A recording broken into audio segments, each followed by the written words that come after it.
Hello, masters. Good morning, beautiful beings. It's a cloudy and quiet morning here in this part of Mother Earth,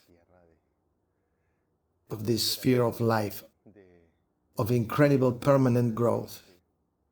How many millions of tons of things are growing at this moment, from these seconds in which I started to speak until now. Millions of kilos of plants, of animals that there are, of bacteria that there are in this beautiful earth. Fruits of trees, grains, grass growing all over the world, water moving, algae growing, fish growing. Every second, millions of tons, what strength the earth has. On earth, everything leads to life. It is an expression of life made of matter made of life, living matter. Because what we call life here in the West is not the same as what was called life in ancient times. The flow of energy that creates things was considered life. That immense world, actually of many worlds, but that is summarized in two worlds. The underworld, the world of the invisible, the world of permanence, and the world of the visible, the world of matter, the world of the senses, of seeing, touching, smelling. And the world of the invisible is so much bigger than the world of the visible, that the kind of life that is lived in the West related to that is like being all over the earth and living on a 10 centimeter by 10 centimeter floor tile. That is the world of the conscious, the world of the unconscious, and the underworld, that big world, the world of the dead, the world of what is considered not life, and actually the energy of all life, the energy of everything that provides life, of everything that moves, is there coexisting with this world. Look at Jake back there.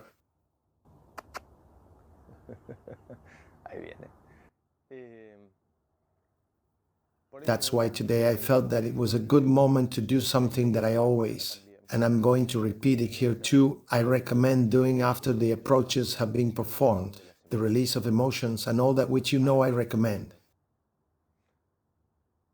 But in this case I want to,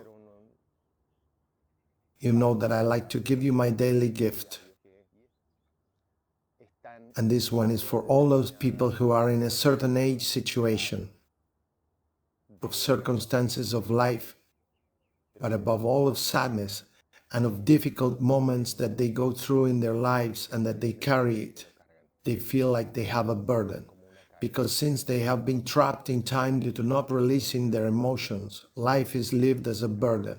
So for those people who are living it as a burden, today I want to tell you how wonderful it is to write the letter to your deceased ones that we propose in Humano Puente. What happens to us, above all, when we are children, when we are not at an age to have our own independence, to look for our food, to look for our freedom, is that we have a very strong biological side, very strong. We humans have it all our lives. When one has not worked on oneself, one has it in a very, very strong way, but it is always there in more or less proportion. When one is little, what happens is that when you are faced with the death of a loved one has a biological mechanism that serves as a reminder that one is close to death. Because the one who tells us your father died or your mother died is our biological unconscious. Automatically, my inner kid remembers that. He remembers all the kids, and he remembers what happened to all the kids that are in me when their parents died. Even in the human stage, in the hunter-gatherer stage. If the group, if the tribe did not take care of me, I began to wander, to be in danger, to hide, to have no family until I died. Wonderfully and fortunately, most of the tribes were communal, and they took care of their children if they were left alone, if their father died hunting or died in the war. But on our human side, we have strongly engraved in our biological memory the risk to our own lives when a father dies. That is why automatically when a father dies, our most sincere side is the one who looks to the other side. If dad died, I'm going to look at mom and I'm going to feel, don't let me down. Don't you leave too. I can't stay alone on earth. The truth is that a child, when his father dies or his mother dies, lives with that anger, with that sadness for what has just happened, and with a culture that believes only in the world of the living, and that believes that dying is the worst thing that can happen to a person. And beyond the fact that that is not so, because there is no such death, there is the sensorial death. That is, the death in which I can't touch him anymore, I can't see him anymore, I can't hear his voice, I can't smell his perfume. That death occurs in the smallest of worlds, in the biggest of worlds. There is no, nor was there, a single dead person, nor will there be, because death is impossible. But for that, you have to embark on a path and realize that.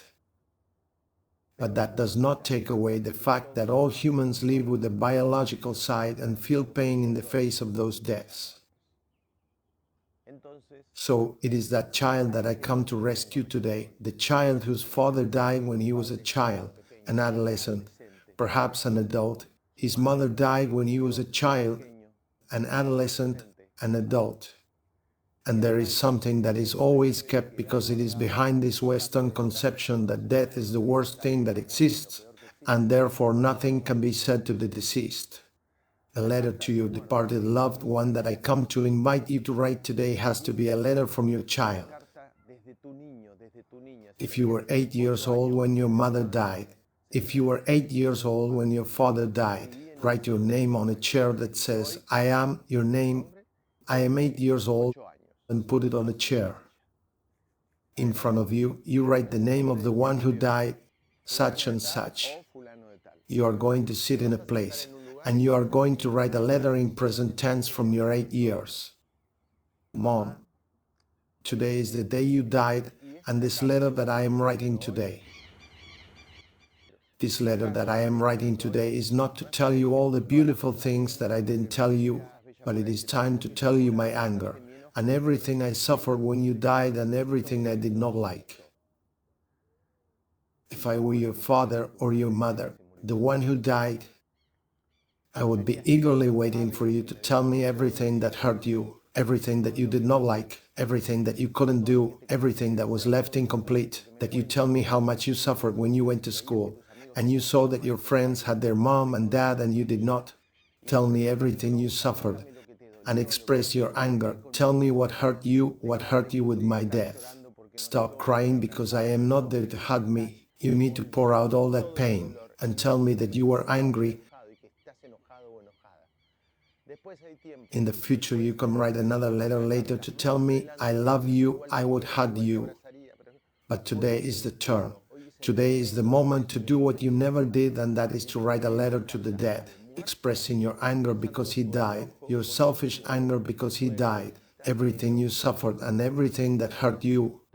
Everything is valid. Anything that you say is valid, even the most raw, even the most painful. And when you finish that letter, you put it in front of you, you sit in that chair with your name. You read the name of the dead and you say, the name, you are my mother, listen to what I have to tell you. When you finish reading that letter, you can do whatever you want, you can bury it, you can burn it, you can save it, whatever you feel. So today my invitation is to free that child who still has a hidden pain, that selfish child who needs to scream in pain. A hug. See you tomorrow.